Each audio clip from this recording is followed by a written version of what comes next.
Hey everybody, thanks for joining me for this video. We're going to head out in the field here in a second, but I want to tell you a little bit about what you're going to see. We have a couple of hunts here, and I hadn't had a whole lot of luck in one of these hunts. Actually two of them. I ended up not finding a whole lot, just some dregs here and there. But one of them, we hit a pretty good site, and it was a little newer than what we were used to, but I found a big fat gold surprise. So I'm pretty amazed about that. Anyhow, unbelievable what you can find in a field. So watch this. Hey everybody, I think I have a big dandy button here.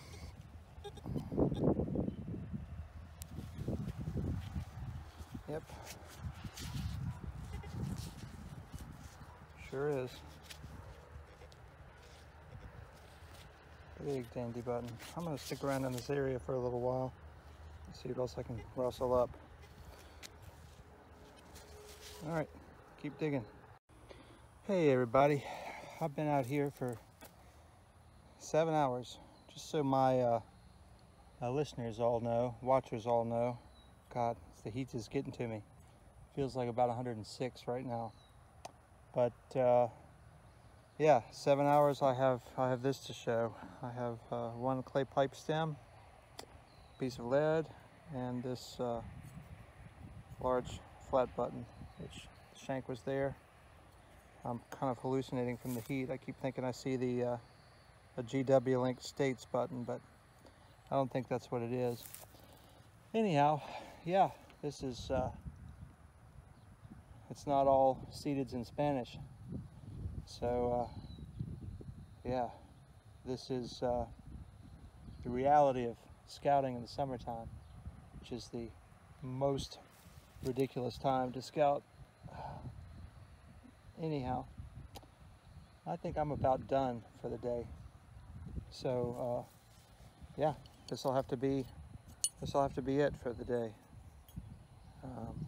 Pretty pitiful, but at least there's one thing for the display case. And I don't regret it. I never regret digging.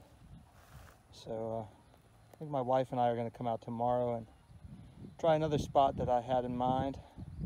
This one is definitely not panning out. All right, catch y'all later. Hey everybody, kind of a crazy morning. It's been super dry here in Louisiana, and we've been every single thing's chunked up, plowed, disked, ankle breaking, clods.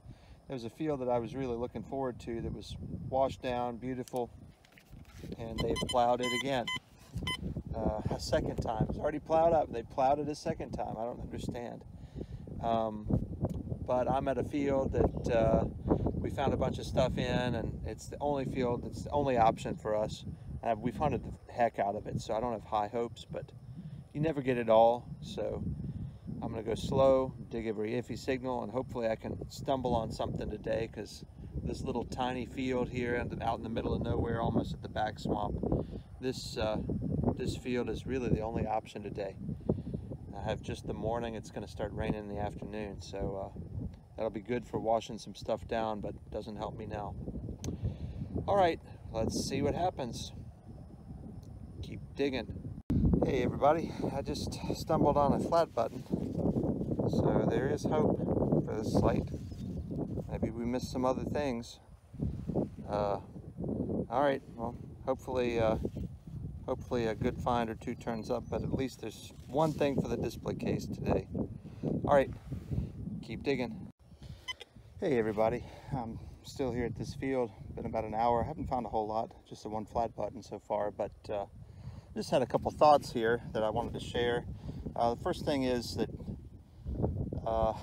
you know, doing this hobby, when you're kicked out of a field, you know, because of the conditions, you know, basically conditions aren't right, or you're hard up for a place to hunt, and forces you to go back to a previous site, or forces you to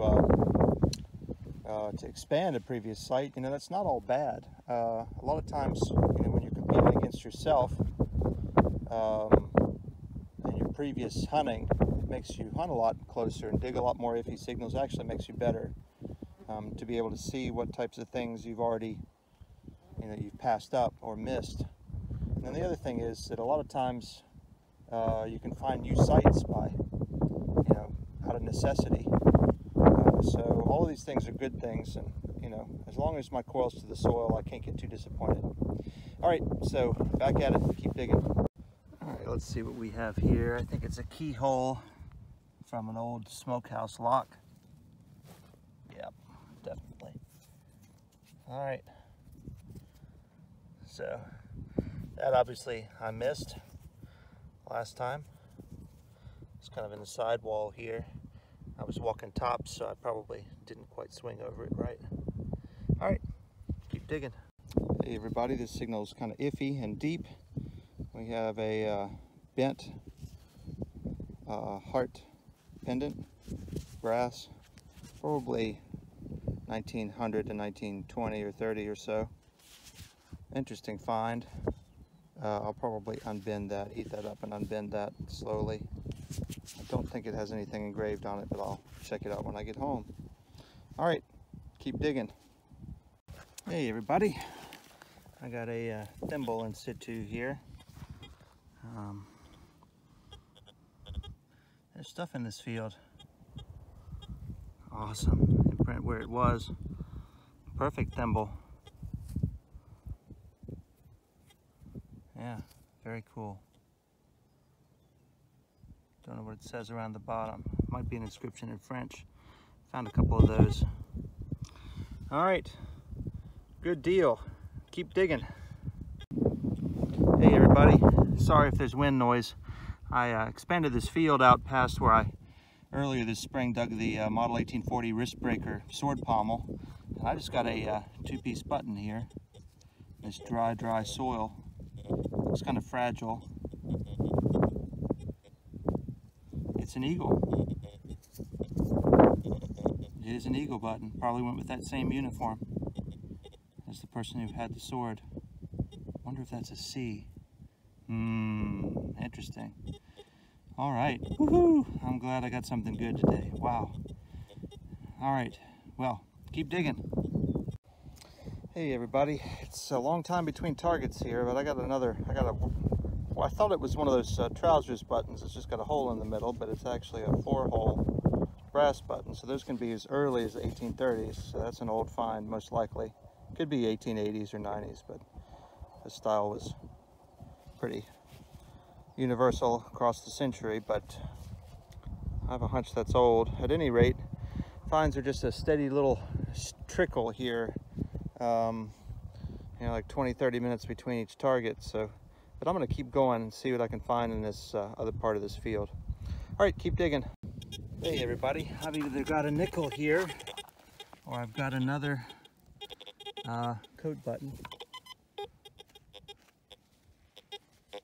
What is it? Looks like maybe a nickel. Let's play the nickel guessing game. I'm guessing.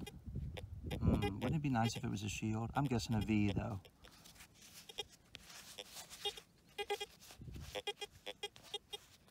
What do we have here?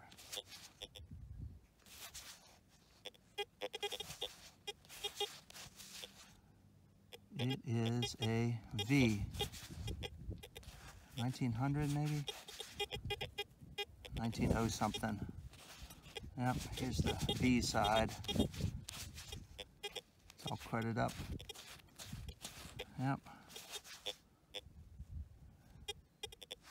Yep, that's exactly what that is. 1900 something V nickel. Ding, ding, ding. All right, keep digging. Ah, the Guyot suspender clip. Sticking right out of the ground.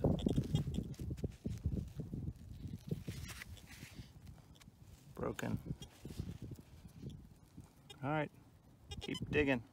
Hey everybody, I just got a piece of a sword hanger. I'm almost positive. Yeah. Wonder if that's off of that sword. I know the sword was complete when it was tossed or left or dropped. That would be awesome. Wow. Sorry for the wind. Anyhow, I'm sure the rest of that's in here somewhere. Great find. All right, keep digging. Hey everybody, nothing says work area like a Guyot suspender clip. Yet another one.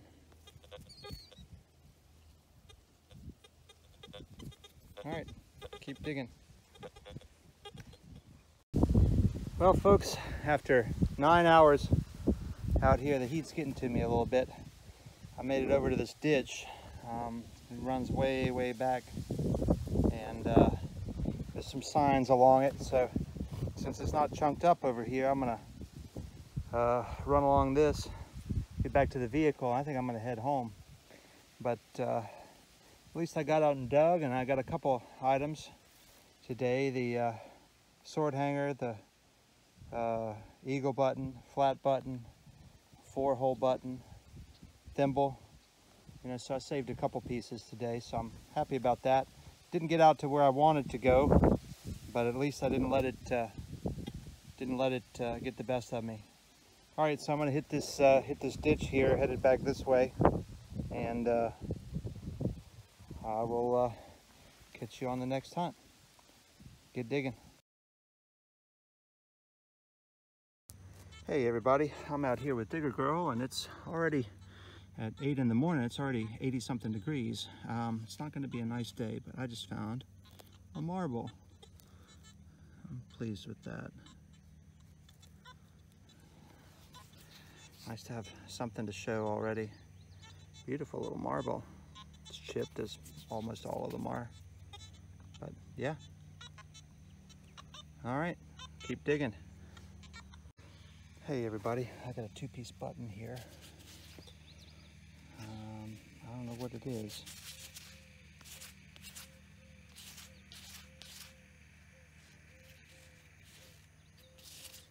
A back mark we got. It might be a great seal, but it might be something better. Hard to tell with this sight. I see a line background. All right, I'm gonna stop cleaning that and check that out when I get home, but come on, fingers crossed, be a pelican. Wouldn't that be awesome? All right, well, cool.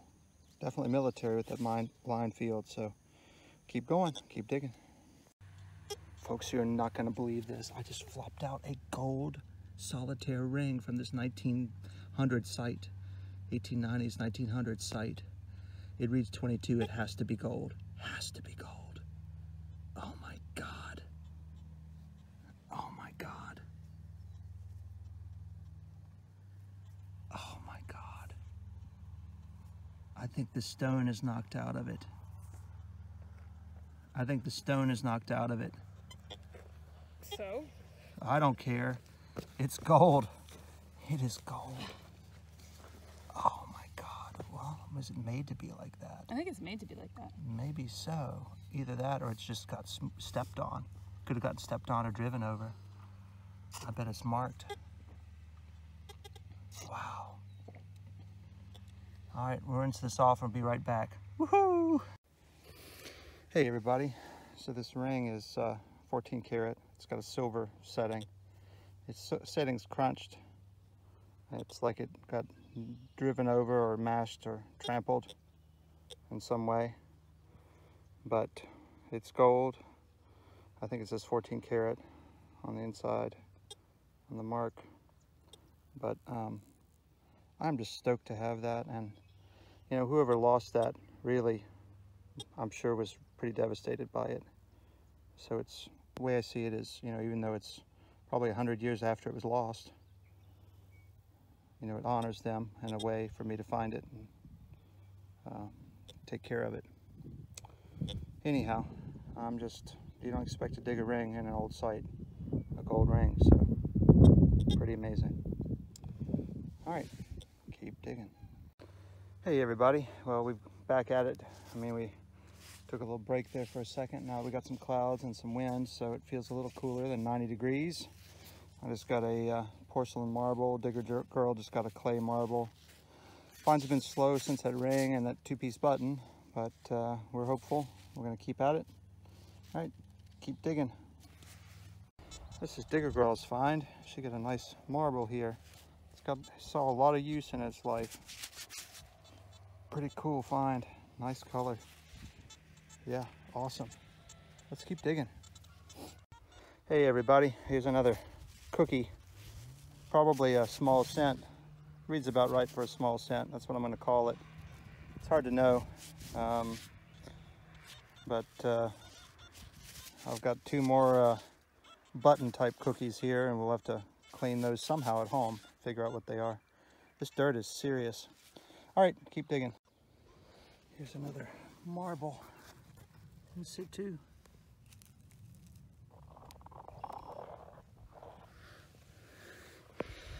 All right. Oh man, it's hot. Whew. Keep digging. Hey everybody, let's play the nickel guessing game. Nickel guessing game.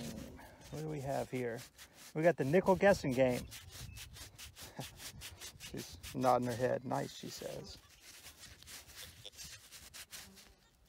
Well, it's a beefalo. It's a beefalo nickel. All right, cool deal. Keep digging. Here we go. This is Digger Girl's nickel guessing game. What you got there? What is that?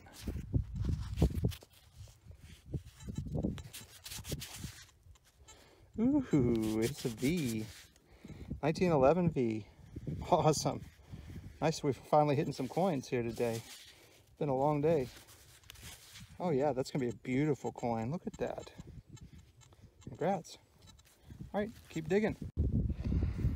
I got what may be an Indian head penny laying right on top of the ground. It's bent. This thing. Oh, it's too small to be an Indian head. Oh no, it is. There's the 1 cent. All right, cool. Old worn out Indian. Huh.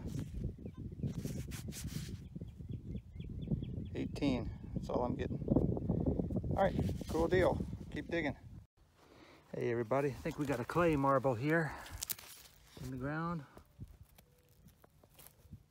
Yep.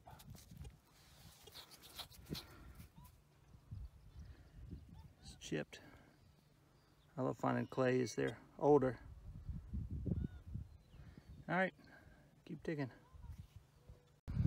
Hey everybody, I just dug either an aluminum or silver pocket piece, religious pocket piece. It may say sterling at the bottom there. I can't quite read it, but it rings high, it rings 75, so it's definitely high end, whatever it is. It may be aluminum. It's kind of light, but I'm not going to rule out silver just yet. So let me put some water on this and see what it looks like. It's probably Madonna and the Christ Child, but let's see. All right, be right back. Hey everybody, this is indeed a religious pocket piece. It's aluminum, I'm almost certain, even though it rings high. It's got too much tarnish to be silver. It says Germany on the back, and it's on the front it says Joseph. So that's Joseph and the Christ Child. Pretty cool.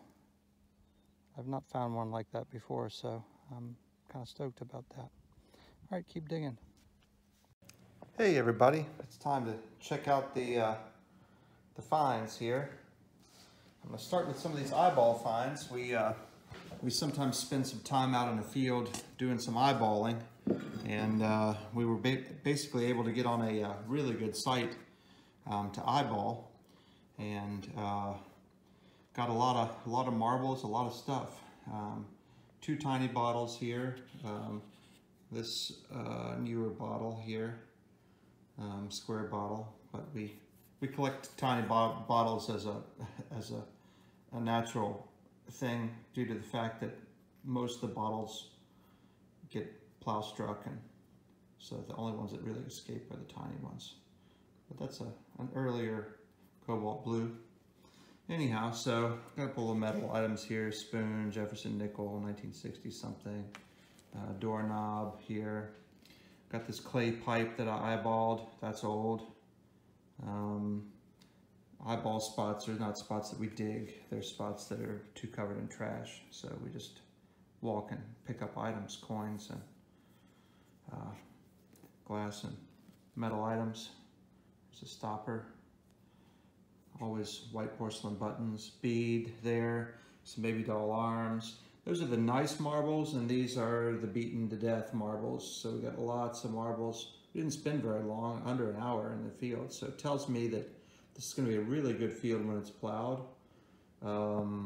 It's going to, the high volume of marbles that are in nice shape, even big ones in nice shape, like that's a shooter and that's in very, very nice shape for a plowed field.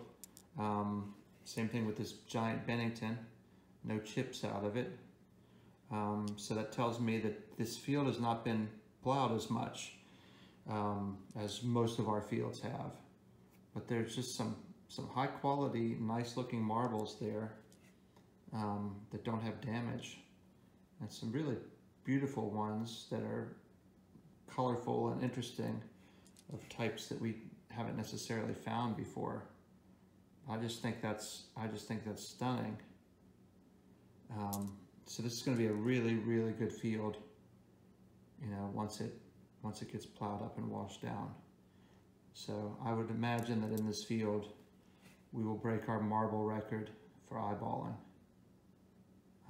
which right now is something like 85 marbles or so between the two of us in a day. This looks like it's broken, but it's actually, I think it's designed to be that way on the inside, because there's no visible chips. It's kind of an interesting marble. I'm not really all up on marbles yet. It's an area that I'd like to devote a little more time to, but one day I'll get into it. But this is for any of you folks watching that enjoy marbles. These are some of the nicer ones from that field that we found. This one has some chips, it looks like. I'll probably go over here with these. That one has a chip or two, yeah. At any rate, then on to the metal finds. To start out with, I went on a couple of skunky hunts. Didn't find a whole lot, but I did, on one of them, I was out scouting and I found this US lock. Unfortunately, it was a work area. There wasn't much else there, but I like that piece. I'm really glad to finally have one. So yeah. And then there was a field that I found some clay pipe stems in and this one colonial flat button, and I was out 7-8 hours and literally nothing else came up. I was squinting at that, trying to make it into a GW, but it just didn't happen. Anyhow, my wife and I went out and dug and got into a site that was kind of in the turn of the century or so. We both got these matching interesting buckles, probably from the 20s or 30s. She got a part of a change purse. It looks like the type that would have had a long chain at the top, and then it would have had this chain mail links. So the whole purse itself was likely links of little ornate brass. Roached out religious medallion, you know, some stuff. I think that this button says patented 1920 something. Yeah, patented 1924, looks like. But you know, it's kind of interesting because we don't find this stuff. December 9th, 1924, looks like. We don't find this era of stuff much, so it's kind of exciting when we do. Weird clip or something. It says it's marked at the bottom. Something silver. I don't know. I have to clean that, but it's obviously not silver. Sash weight. I used to dig these all the time in yards, because that was the era of houses I hunted as a kid. And I literally have not dug one in 20 years. So I'm going to save it. A piece of a cap gun. Cast bullet. I got this heart brooch. It still has some enamel on it. Had a pin back there. I like that find, even though it's costume jewelry. Some nails, brass thimble, corset clasp, some beads. Buffalo nickel. This site had really crusty items. It's hard to pick anything off of it. You just get these lumps that inside there was a coin or inside there was a button. It's just ridiculous. It takes hours and hours and hours, and I'm not done picking at that, but that shows you the level of incrustation that these coins had. I just got enough off of that to ID the thing. Then other ones that were lost in the yard rather than the privy area. Here's like a 1928 S wheat. That one looks fine. It's crazy. This is an Indian head. You can just barely see the shield under the crust. And of course, you know, that's, some of you all had asked earlier, what type of incrustation are you talking about? Well, it's like concrete. So I don't know what causes that, but I'll do some more work on that, I guess. Then we have the pocket watch that I found. It's similarly encrusted. If you go too vigorously at this, you end up knocking the patina off. That's the British pronunciation of patina, not patina, which is American. Anyhow, here we go. Is a bent up Indian head. It was laying on the surface. Looks like 1870 something. Knowing my luck, that's a 77 bent in half. Anyhow, religious medallion and a religious pocket piece. Both of those are aluminum. This says Germany at the bottom. And then it says St. Joseph on the front. So kind of a neat find. I haven't found something like that before. Kind of an interesting World War I era button. Notice the really square shield, and it just looks a little weird, the Great Seal does.